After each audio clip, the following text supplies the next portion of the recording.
Madame, monsieur, bonsoir et merci d'être avec nous. Bienvenue aux 20h. Les populations de Kaïkaï à l'extrême nord du Cameroun redoutent l'instabilité du climat. Elles ont peur de revivre les inondations qui ont frappé cette partie du pays l'année dernière. Volker Finke est le nouveau sélectionneur des Lions indomptables de football. Le nom de cet Allemand circule depuis hier. Qui est-il? Son portrait dans ce journal. Barack Obama bientôt en visite d'État en Afrique. Pourquoi le président américain évite-t-il le Cameroun et même l'Afrique centrale? Un analyste et notre invité dans la seconde partie de ce journal consacré au débat. Voilà pour les manchettes, les détails dans un très court instant.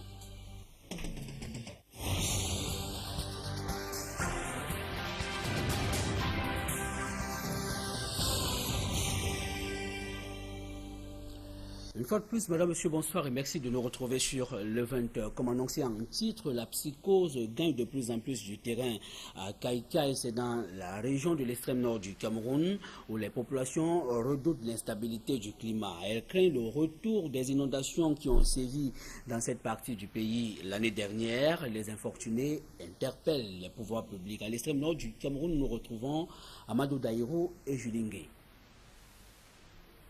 Ce ciel qui s'obscurcit davantage crée une psychose auprès des habitants de Kaïkaï. C'est dans le département du Mayo-Danaï.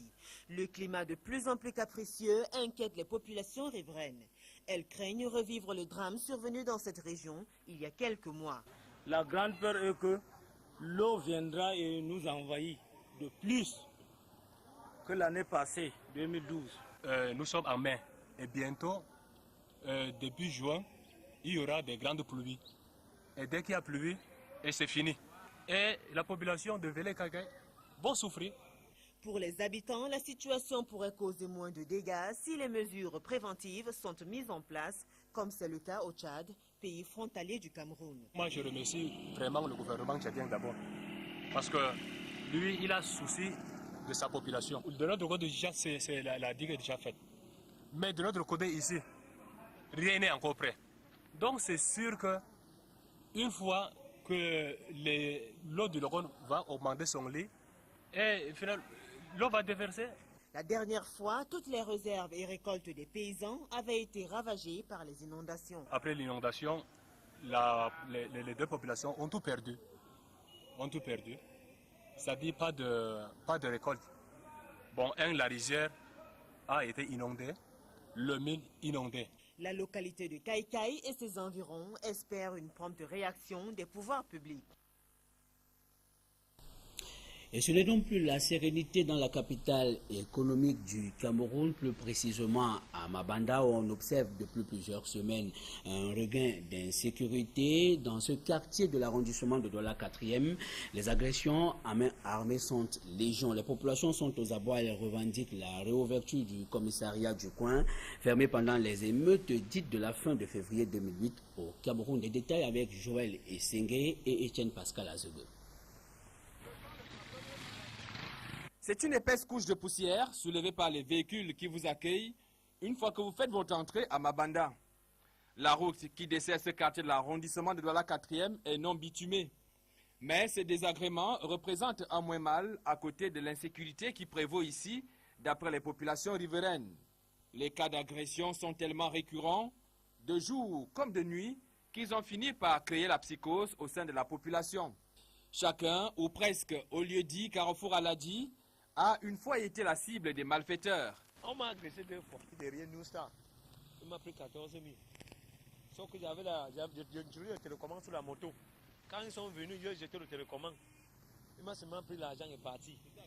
Tout à l'heure, vers les de 15h, 16h comme ça. Dès que tu passes, on te dit au petit viens. Dès que tu viens, on dit que bon. Donne-moi 100 francs. Dès que tu sors 100 francs, quand il voit que c'est beaucoup, tu prends tout ça avec. Et les auteurs de ces forfaits ne sont pas toujours des personnes inconnues. Il s'agit des jeunes du quartier qui sont bien identifiés, mais dont personne ne peut dénoncer de peur des représailles. On connaît quelles sont les personnes qui agressent, mais de façon générale, personne ne dénonce, même les parents des victimes ne dénoncent pas, parce que quand on va prendre un agresseur ici, on se rend compte que c'est l'enfant du voisin X. La peur est perceptible auprès de toutes les couches sociales. Il y a le chef de bloc. Lui, il dit toujours que lui, il a peur, parce que lui-même, si ça ne va pas, on va le tuer, parce que les gars sont très dangereux. Le degré d'insécurité a atteint sa cote d'alerte à Mabanda, depuis la fermeture du commissariat du 5e suite aux événements de février 2008. Depuis lors, le bâtiment du dit commissariat a été réhabilité. Par conséquent, les populations souhaitent le retour des éléments de force de l'ordre en ces lieux dans les plus brefs délais afin de ramener la quiétude dans ce quartier. Si vraiment s'il y avait un poste de police ici, c'est que nous serions à l'aise parce que avant que tu appelles la police qui d'Abonasama pour arriver, les bandits sont déjà partis. Quand le commissariat était là, avant de patrouiller ailleurs, il faisait toujours le tour et on avait même des facilités de se rendre immédiatement au commissariat signaler un cas urgent. Tous les espoirs des habitants de Mabanda sont désormais portés sur les autorités compétentes du Vouri qui doivent tout faire pour amener la sérénité ici. En Koulouloune, toujours un quartier de la ville de Douala, un homme de 35 ans est soupçonné d'avoir abusé sexuellement d'une fillette de 10 ans. Le présumé violeur est découvert à la 3e séance. Et ce sont les cris et les douleurs de la victime qui ont alerté ses parents. Les éléments de la gendarmerie ont interpellé le jeune homme. Des détails dans ce reportage signé Claude Lecoy et Florian Fandio. C'est avec douleur que cette jeune fille vivra désormais. Âgée de 10 ans, elle vient d'être violée par un homme de 35 ans. Cet homme que voici a été surpris en flagrant délit. La tante de la jeune fille raconte qu'elle lui avait tendu une embuscade et c'est ce matin que le présumé violeur a été pris au piège. La voisine est passée à la maison, nous fait comprendre qu'il faut qu'on contrôle cette fille. Plus de 3 fois, elle a aperçu la fille chez elle, chez un homme. Il faut qu'on essaye de voir. Nous sommes allés, on a essayé de vérifier la fille. Il avait déjà couché avec la fille. La scène se déroule au quartier Kouloulou, dans l'arrondissement de Douala 2e. L'accusé effectuait ainsi pour la 3e fois sa besogne. Ce sont les cris et les douleurs de la fillette qui ont attiré l'attention de sa famille. Elle était toujours un peu malade, elle avait changé. Il a dit et redit, il a avoué qu'il a fait comme 3 fois, successivement. Informé de la situation, la brigade de la gendarmerie de Kouloulou a interpellé le jeune homme. Il est passé aux aveux complets. Nous l'avons interpellé ce matin. C'est pour ça qu'il y a la foule, vous voyez la foule dehors. Et aussitôt, nous avons ouvert une enquête. Il est passé aux aveux. Le gars, lui, il ne s'est même pas protégé lors de son forfait. La fillette a été conduite par la suite dans un hôpital puis y subit des examens. Le gynécologue a touché le vagin de la fille. C'était catastrophe. Il a fait comprendre qu'il a fait 2 fois avec le préservatif et une fois sans préservatif. On nous a demandé de faire les examens de VIH, PCV, NFJ et le reste des examens. Nous aimerons aller à l'hôpital pour vérifier ce qui ne va pas. Orpheline de père et de mère, la fille de 10 ans est depuis toute petite sous le toit de sa grand-mère. La mère de l'enfant est morte et le père, elle est avec sa grand-mère. On n'a pas eu...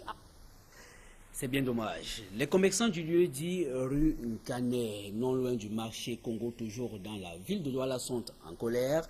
Ils s'insurgent contre le veto de la communauté urbaine de Douala qui a scellé leur boutique la nuit dernière. Les infortunés ont découvert les scellés ce matin. Claude Lecoy et Sandrine Babo. On n'a pas eu à payer une seule fois les quittances ici. Seul temps pour ces commerçants du marché Congo installés au lieu dit rue Nkané.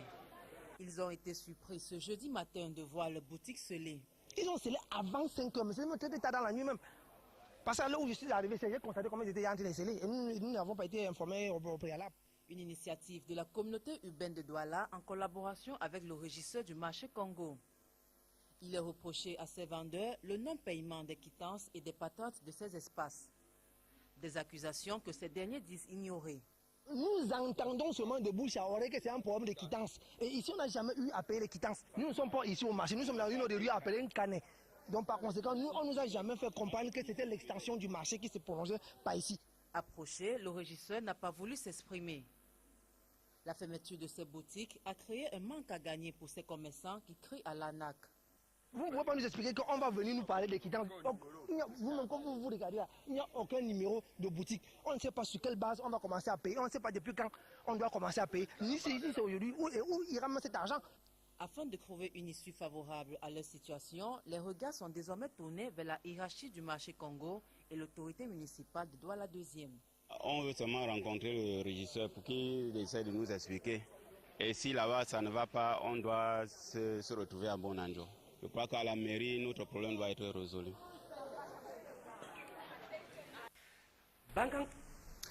Et c'est un ouf de soulagement à Baganté pour près de 15 000 âmes dans la région de l'ouest du Cameroun.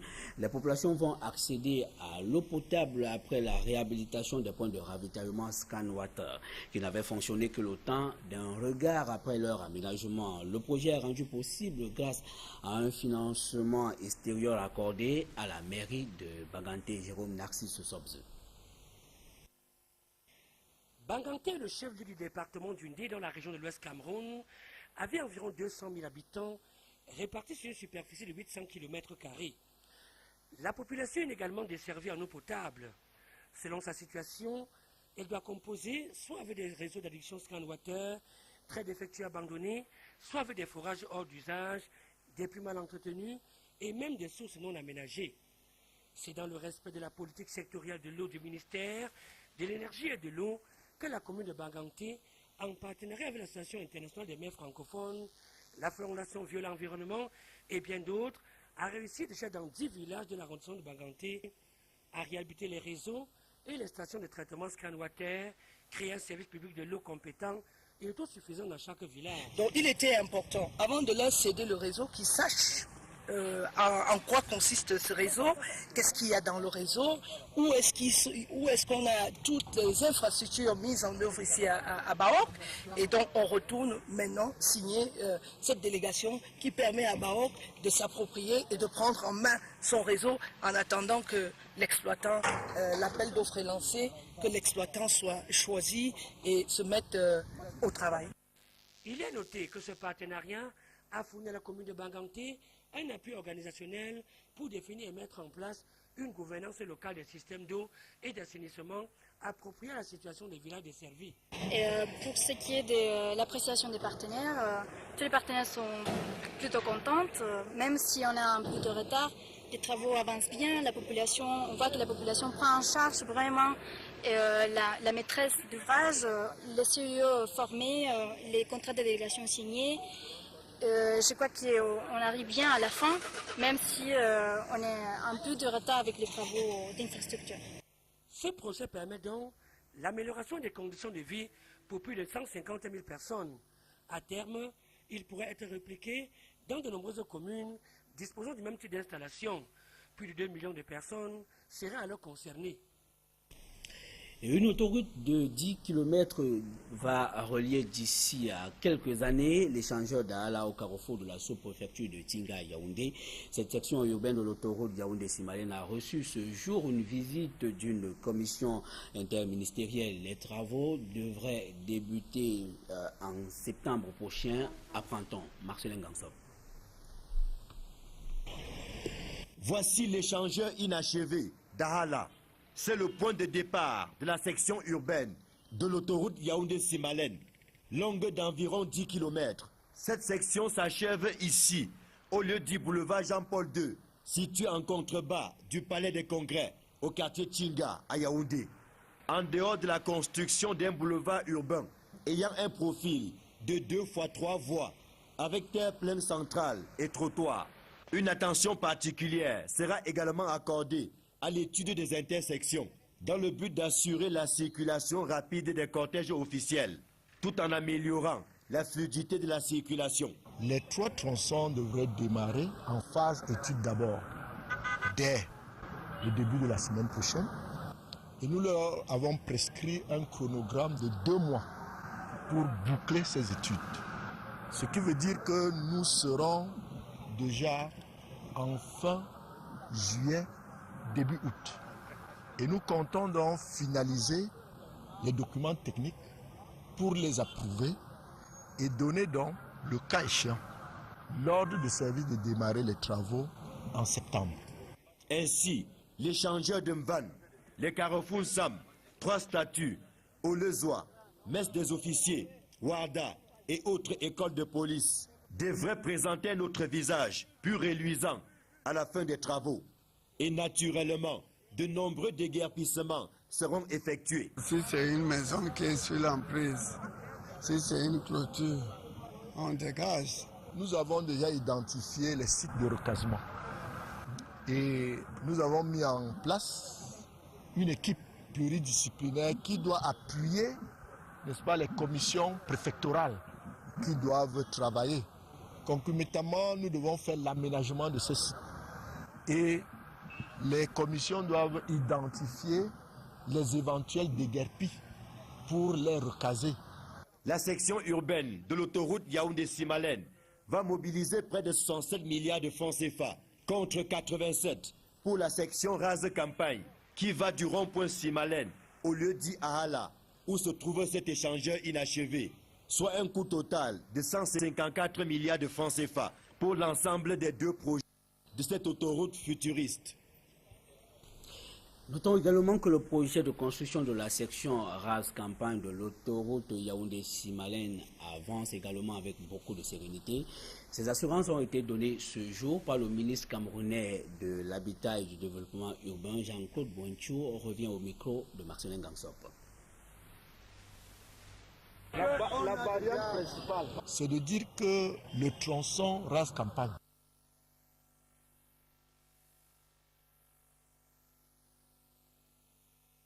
restreinte. Et nous avons également eu le très haut accord du Premier ministre qui a demandé au maître d'ouvrage que le MINDU est de saisir le ministre en charge des marchés publics pour cette procédure-là. Ça devrait également dans un mois parce que la shortlist a déjà été arrêtée par le ministre compétent. Les sociétés qui ont été pressentis vont être consultés. Et ces travaux-là également, pour nous, devraient démarrer en principe également en septembre. Nous voulons faire démarrer les deux tronçons concomitamment. Mais vous allez comprendre qu'il y a des préalables. Il y a l'installation du chantier, il y a également la mobilisation de tout ce qui est engin et l'expropriation. Coopération nippo-camerounaise, 5 écoles publiques récompensées dans la région du littoral et font partie des 19 établissements en lice pour le concours des écoles les plus propres du projet don japonais dans le littoral. La cérémonie de récompense a eu lieu ce jeudi à l'école publique de Nilon, c'est dans la ville de Douala. Daniel Warren Z2 et Flavien Valodongo. Le Cameroun et le Japon sont des amis de longue date. Et depuis lors, le ciel est sans nuages entre les deux pays. Et cette amitié a conduit à la construction des écoles publiques à travers le pays dans le cadre du projet Don Japon. Parmi elles, il y a celles qui payent le prix de la violence. Vous sortez de l'école, les salles de classe et la barrière bien fermée. Le lendemain, vous venez trouver que c'est cassé. Et qu'on a mis les matières fécales partout dans les salles de classe. Vous enlevez. Et ces actes sont récidifs. Donc ça freine un peu la propriété que les enseignants et les élèves peuvent mettre en place. L'événement célébré ce jeudi 23 mai à l'école publique de Nilon à Douala est la remise des prix aux écoles publiques du genre les plus propres de la capitale économique. C'est donc là l'aboutissement d'un projet initié dans le cadre de la coopération hippo-camerounaise. Le processus a consisté dans un premier temps à dresser un état des lieux de la situation dans les écoles concernées, en identifiant les dégradations et l'insalubrité. Sur les 19 écoles en lice, 5 ont été retenues. Elles remplissent ainsi les critères que sont la propreté et la discipline d'ensemble. Nous entretenons cette école, nous n'entretenons pas l'école parce que c'est le concours. Donc quand le concours est arrivé, nous avons dit qu'enfin, nos efforts seront vus au grand jour. Même les autorités sont surprises qu'aujourd'hui, Newton Aéroport soit compté parmi les écoles les plus propres. Elle qui hier était comptée parmi les écoles les plus sales. Pour l'État du Cameroun, Joseph Betty Assomo, représentant personnel du ministre de l'Éducation de base, a invité les collectivités territoriales décentralisées à contribuer à la sauvegarde de ces édifices. Le ministère de l'Éducation de base invite les élèves, les enseignants, les magistrats municipaux et les populations riveraines des écoles à s'impliquer davantage dans la préservation de leur environnement. Côté japonais, les directeurs de ces écoles doivent en faire bon usage. Cette deuxième édition qui intervient 3 ans après la première a permis aux bénéficiaires du jour de décrocher des prix, notamment de l'argent en espèces et du matériel pour garantir l'hygiène et la salubrité dans ces écoles. Et des cacaoculteurs j'y arrivent, camerounais sont à l'école des normes internationales de production du cacao. C'est à la faveur d'une rencontre professionnelle entre industrie et la filière cacaoyère, une rencontre qui s'est ouverte ce jour à Yaoundé. Des détails avec Yannick Mbazoua. Des incidents qui surviennent de temps à autre au niveau des ports de débarquement du cacao camerounais impactent négativement son image et sapent les efforts de qualité que produisent un grand nombre de producteurs et exportateurs. Et pourtant, le cacao camerounais est prisé par les industries européennes. Je crois que le cacao camerounais est un cacao qui est essentiel pour l'industrie du cacao, car il a des caractéristiques bien particulières, notamment au point de vue de la couleur, et tout le marché a besoin du cacao camerounais. Un cacao qui certes ne répond pas aux exigences des normes internationales, mais dont la qualité est en nette progression. Nous sommes à 3%, par exemple pour le grade 1, alors que le marché international est à 5% de défaut. Donc vous voyez, le Cameroun, j'allais dire, est plutôt en avance. Et ce, malgré les difficultés que rencontrent les cacaoculteurs. Dans nos plantations, il y a moins d'encadrement, parce que nos encadreurs ne nous fréquentent pas. Nous avons vraiment un problème de matériel, parce que nous achetons nos matériels, nous n'avons pas de fournisseurs qui nous donnent du matériel. Cette rencontre professionnelle entre l'industrie européenne du cacao et la filière cacaoyère camerounaise sous l'égide du Conseil international du cacao et du café est une occasion idoine pour les producteurs camerounais de mieux s'approprier ces normes de qualité. Est-ce que nous devons rester isolés, ne faisant que pour nous et entre nous? La réponse est non. Si nous sommes dans une filière internationale, donc c'est ça l'idée, c'est d'arrimer la filière nationale à la filière internationale. Pendant 2 jours seront débattus des thèmes tels les exigences du marché et des consommateurs européens, ainsi que les priorités actuelles en matière de réglementation européenne. En politique, la session de plein droit du Sénat se poursuit à l'hémicycle de Ngoaekele. La commission spéciale mise sur pied pour statuer sur le règlement intérieur vient d'adopter son rapport. Une séance plénière est prévue demain à l'hémicycle pour présenter cette proposition de loi à l'ensemble des sénateurs en vue de son adoption éventuelle. Je propose la première mouture de ce règlement intérieur de 130 articles. C'est avec Marcelin Gansop.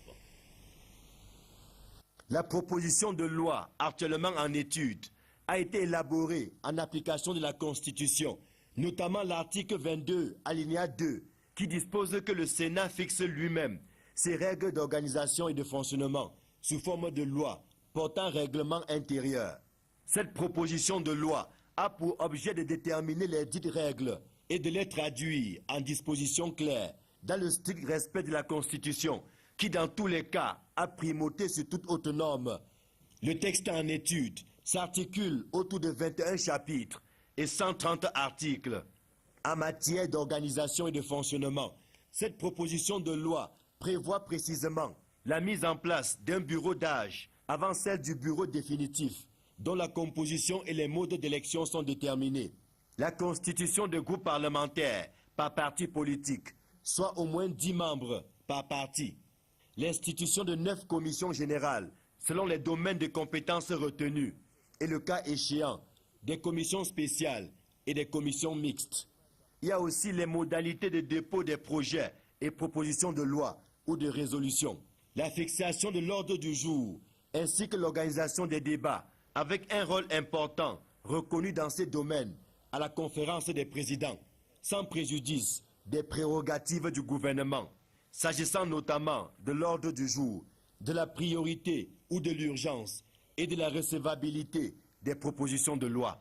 Ce texte se penche également sur l'encadrement de la tenue des séances, à travers le principe de la publicité des débats, les règles sur quorum, ainsi que la régulation du temps de parole par le président du Sénat, qui assure la police des débats lors des séances plénières. S'agissant de la procédure législative proprement dite, cette proposition de loi précise les modalités de discussion des projets ou propositions de loi, les modes de votation, la délégation de vote, la recevabilité et la discussion des amendements déposés, ainsi que les rapports entre le Sénat et l'Assemblée nationale. Pour ce qui est du contrôle de l'action du gouvernement par le Sénat, divers moyens sont offerts aux sénateurs, notamment les pétitions, ainsi que les commissions d'enquête, éventuellement constituées sur des faits déterminés, avec des missions et dans des délais encadrés. D'autres dispositions sont consacrés au statut du sénateur, notamment les attributs, les immunités, le régime des incompatibilités, les cas de vacances, les indemnités et autres avantages à accorder aux membres du bureau et des groupes parlementaires. Enfin, des chapitres distincts sont réservés à la réglementation du Sénat, à la discipline et à la police au sein du Sénat. Il s'agit donc d'une proposition de loi qui organise la mise en place et le fonctionnement de la Chambre haute du Parlement. Elle est destinée à apporter un label d'excellence à la législation camerounaise et un tact de sagesse à la conduite des affaires publiques. Voilà, on le rappelle, la commission spéciale désignée pour statuer sur le règlement intérieur du Sénat camerounais, le tout premier Sénat camerounais, a adopté ce jour à Yaoundé son rapport. La proposition de loi sera donc présentée demain à l'ensemble des sénateurs pour son éventuelle adoption. Nous y reviendrons. Du sport football, pour refermer la première partie de ce journal, Volker Finke, l'Allemand de 65 ans, est le nouveau sélectionneur de l'équipe nationale de football du Cameroun. La nouvelle est rendue publique depuis hier. Qui est Volker Finke? Son portrait, c'est avec Sylvestre Hippolyte Zangao. Volker Finke, un visage et un nom, pas très populaire dans le monde du football. Pourtant, à 65 ans, c'est bien l'homme qui va désormais conduire les Lions indomptables du Cameroun en tant que sélectionneur. Jusqu'ici directeur sportif des Lions de la Teranga du Sénégal, Volker Finke n'a véritablement pas une expérience en tant que sélectionneur. L'Allemand, natif de Nembourg, a eu une carrière de footballeur amateur presque anonyme. Pourtant, dès les années 90, il entame une carrière d'entraîneur de football, notamment dans le modeste club de TSV Schillinger. Il ne restera pas longtemps. Recruté chez le voisin, le TSV Havels, il conduit le club en deuxième division du championnat d'Allemagne. En 1991, Volker Finke dépose ses valises au FC Fribourg. Avec ce club, il remporte 2 titres de champion de D2 d'Allemagne. L'aventure de Finke et Fribourg en Bundesliga ne sera pas tout aussi couronnée de succès qu'en deuxième division. Le club effectue régulièrement des va-et-vient entre la deuxième et la première division. Volker Finke quitte Fribourg en 2007, puis entreprend une aventure en Asie. Il dépose ses valises au club japonais Douara Red Diamonds. Le club termine 6e cette saison. Ensuite, Volker Finke commence à songer à étoffer son palmarès au sein des sélections. Et comme la plupart des entraîneurs allemands, l'équipementier Puma lui apporte son soutien. Volker Finke débarque alors comme directeur sportif des Lions de la Teranga du Sénégal. Mais ces Lions, ne lui suffisant pas, il pense à être indomptable et n'hésite pas à postuler lorsque la succession de Jean-Paul Akono à la tête des Lions indomptables du Cameroun s'ouvre. Pas toujours favori parmi les postulants, c'est pourtant sur lui que le ministre des Sports et de l'Éducation physique porte son choix.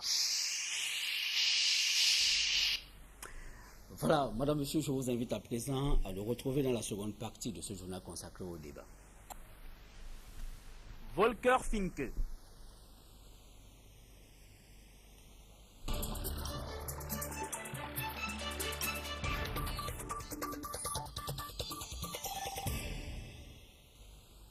Merci de nous retrouver dans la seconde partie de ce journal consacré au débat. Avec nous ce soir, Dominique Yamtimba, bonsoir. Bonsoir. Vous êtes analyste et comme annoncé à l'entame de ce journal, nous revenons sur la visite annoncée de Barack Obama dans le continent noir d'ici fin juin. Il sera présent dans 3 pays africains pour cette visite. Après sa première visite au Ghana où il est pendant son premier mandat, on remarque que cette fois-ci, le président américain va effectuer sa première grande tournée en Afrique du 26 juin au 3 juillet prochain dans 3 pays, le Sénégal, l'Afrique du Sud et la Tanzanie. Comment est-ce que vous comprenez cette ouverture? Je la comprends simplement en tenant compte des relations spécifiques qui existent entre les États-Unis et chacun des pays, mais également du rôle que joue chaque pays au niveau international. L'Afrique du Sud, on le comprend, ce sera une visite économique. C'est la première économie du continent, mais c'est également l'un des pays qui consomme le plus grand nombre d'antirétroviraux dans le monde. N'oubliez pas que le secteur du médicament est l'un des secteurs les plus importants de l'économie américaine. Et il y a également, souvenez-vous, le sommet des BRICS qui a eu lieu en Afrique du Sud il y a environ 2 mois.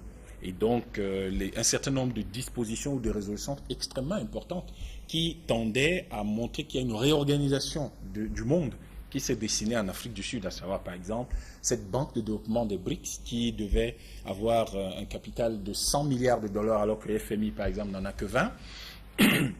C'est toutes ces choses-là qui devraient amener Barack Obama à aller rendre visite à l'Afrique du Sud. Mais il y a le fait, pour la Tanzanie par exemple, quand même, n'oubliez pas, le vice-secrétaire général de l'ONU, Mme Migori, l'ancien ministre des Affaires étrangères de Tanzanie. Donc, à côté de cela, il est généralement perçu, il est généralement dit que la Tanzanie est l'un des pays où la réforme institutionnelle, les réformes institutionnelles les plus importantes ont lieu en Afrique depuis l'arrivée au pouvoir de M. Kikwete en 2005. Et il y a à noter la présence importante de la Tanzanie sur le plan international. Arusha est le siège du tribunal pénal international pour le Rwanda. On connaît l'implication de la Tanzanie dans la communauté des États d'Afrique australe, dans la communauté des États d'Afrique de l'Est, et en même temps son implication dans la résolution des problèmes des Grands Lacs de manière générale. Donc cette exposition internationale peut justifier que Barack Obama s'y rende. Le Sénégal, enfin, vous savez que personne n'a oublié la participation du Sénégal à la guerre du Golfe en 1991, mais il y a également le fait que, tout comme lors de son voyage en 2009, Barack Obama entend passer un message. Vous remarquerez que la Tanzanie et l'Afrique du Sud et le Sénégal sont des pays où une certaine transition politique a eu lieu, plus ou moins pacifiquement. Il y a un lien dans tous les cas. Absolument. Et donc, naturellement, on pourrait finir par l'aspect économique. Vous savez que le Sénégal est l'un des pays qui ont le plus profité de l'AGOA.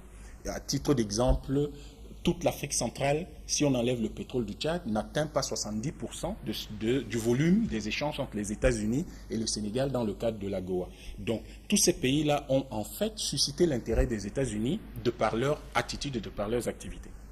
Alors, maintenant, est-ce que ce n'est pas surprenant que dans cette ouverture, parce que lors de son premier mandat, il n'y avait que le Ghana, aujourd'hui c'est 3 pays en Afrique, mais est-ce que ce n'est pas surprenant que le Kenya, dans ces pays, le Kenya soit évité? Et pourtant, le Kenya est la terre natale de son défunt père. On peut le dire, mais il y a aussi presque autant d'Obama au Cameroun qu'au Kenya. Non, ça c'est pour rigoler un peu. Disons que, pardonnez-moi, disons que le Kenya est quand même un pays assez délicat dans le cadre de ses rapports avec les États-Unis. On peut toujours dire que le Kenya, on a vu le Kenya s'impliquer dans la lutte contre les Shebabs en Somalie il y a quelque temps. On peut penser quand même toutes les attaques terroristes de 1998 au Kenya avec l'explosion de l'ambassade des États-Unis à Nairobi. On peut imaginer que le Kenya est quand même un allié extrêmement important pour les États-Unis en Afrique de l'Est. Mais n'oubliez pas que Uhuru Kenyatta n'est pas nécessairement dans le camp de ceux qui sont les plus appréciés par les États-Unis. Il est clair qu'il est indexé par la CPI. Non, je pense que ça c'est pas important, parce que quand les États-Unis signeront la convention sur la CPI, on en parlera. Pour le moment, je ne crois pas que ça concerne vraiment les États-Unis. Je pense par contre que le fait que les États-Unis manifestement soutenaient Raila Odinga et qu'il a été définitivement écarté de la scène politique avec la victoire de Uhuru Kenyatta, naturellement, il n'y a pas dans l'administration Obama une volonté manifeste d'établir des relations particulières avec le Kenya. En plus, je pense que Barack Obama subtilement évite qu'on ne dise qu'en fait, il va au Kenya du fait de ses origines. Tout à fait. Maintenant, la grosse interrogation, c'est peut-être pourquoi pas l'Afrique centrale, notamment pourquoi pas le Cameroun. Il ne se passe rien en Afrique centrale. Il se passe quoi? Rien. Nous avons la GOA, personne n'en profite. De Millennium Challenge Corporation des États-Unis, on n'en profite pas. Même le fonds pour lutter contre la malaria et le sida, je crois qu'il y a un ministre qui est en prison à cause de cela. Donc en fait, il ne se passe rien d'intéressant en Afrique centrale. Il y a même un problème extrêmement important, peut-être que beaucoup de Camerounais n'y pensent plus. Souvenez-vous que Barack Obama a été, dès 2002, opposé à la guerre en Irak. Et qu'en 2003, le président actuel du Cameroun a apporté son soutien officiellement à George Bush pour cette guerre. Et il est manifestement difficile pour l'administration Obama, qui a été tout naturellement contre cette guerre, qui lutte aujourd'hui à faire partir l'armée américaine d'Irak. Il est difficile de gérer ce genre de contradiction, je crois.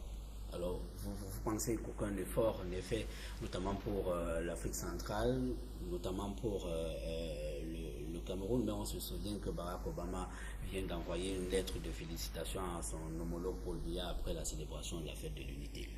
Ben, écoutez, c'est les usages diplomatiques. Ce sont même peut-être des lettres qui ont été signées depuis 1 ou 2 ans. Je veux dire, ça n'a pas de grand intérêt, une lettre pendant la fête nationale. C'est des choses qu'un chef d'État signe et passe à autre chose. Elles sont là et puis on peut les lire quand le moment venu. Ce n'est pas une sorte de reconnaissance parce que... Non, c'est les usages diplomatiques. On ne l'a pas observé par le passé. On se souvient qu'à une époque, c'est plutôt le secrétaire d'État américain qui a félicité le peuple camerounais et par conséquent son président. Maintenant, Barack Obama lui a écrit de sa plume.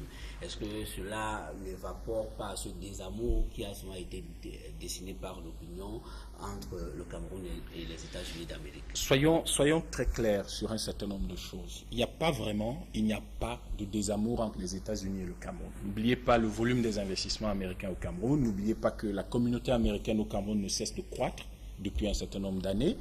Pensez également que le plus important pour un État, c'est vrai que la visite d'un chef d'État, c'est auréolé de tout le prestige que cela représente. Si vous avez l'homme le plus puissant du monde qui vient dans votre pays, cela quand même vaut son pesant d'or et a un certain impact.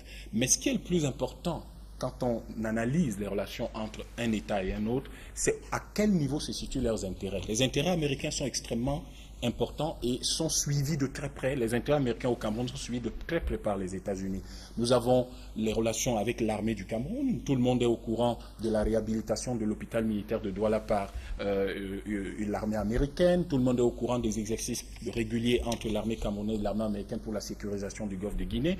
Et tout le monde est au courant de tous les investissements américains au Cameroun. En fait, le plus important, pour moi, le problème n'est pas pourquoi les Américains ne viendraient pas, pourquoi Barack Obama ne viendrait pas. La question, ce serait comment Paul Biya et son équipe vendent le Cameroun aux Américains. Je vous prends un exemple. Regardez le Sénégal. Tous les jeunes Camerounais connaissent Akon. Mais vous avez vu l'utilisation que le Sénégal fait de l'image d'Akon dans le cadre des relations entre les États-Unis et le Sénégal. Quand on prend Joachim Noah, on prend tous ces Camerounais qui sont aux États-Unis, qu'est-ce que nous en faisons? Pas grand-chose. Donc c'est à nous de créer la visibilité suffisante pour intéresser les autres et savoir pourquoi d'ailleurs on les intéresse. Dominique Yamtimba, merci d'avoir accepté ce plateau. Je vous en prie. Voilà, monsieur, merci de nous avoir suivis. C'est la fin de ce journal. Restez connectés sur les programmes d'Equinox Télévision. Je vous retrouve demain lorsqu'il sera 20h. Au revoir.